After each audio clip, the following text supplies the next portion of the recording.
Salut Diahol, à Donemad en Taulagad. Goulepeuse aimant à Rogad Meldroit d'être Brest à Paris Saint-Germain au Tostad et Kevriar Gampionet. À Garvechroise n'évoquait Roiriet Amman et Brest, mais Roudourou et Gwengam de Davea Tamatam, Neil Chidou Arn Brestat. Et tous en arpérien à vos fénoz, Erstad, Brieux-Bourreau, Enno et Belgomzer en Ezorn, Rag Ouspen Eulia à Pesachoarves var en Dachen et Plijdian Kunta Pesachoarves, Vare Gonchou en Linen et Brezonek. En e vleudement var internet hag ar rouedajou sokial. Brieux-Bourreau a heul stad Brest a boe ar pemzek vloaz benag.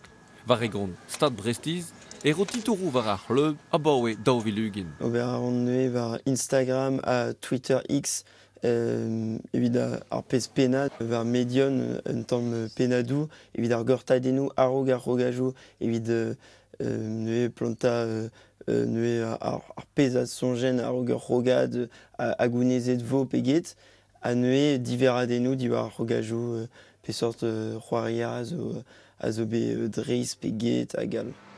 E Paris semañ o chom ar potia wang vid e studio. Ne veke gwelet ali eskie ne Brest.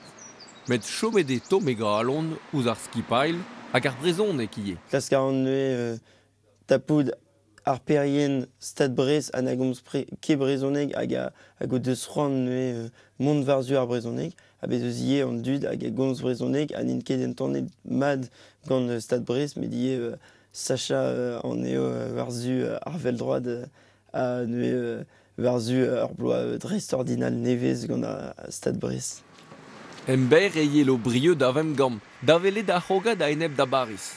En em gav diest pontus vid ar Brestiz. An tenaden a ene Paris a zo dipitus ur skipal a vez an avezet gant eomp hag a zo gant ar pal beatrer e kever ar gampion en nue rogad ter a vo. Met force peseur disor ave fe, e vo prez Brieux da rei e ali var egon stad Brestiz.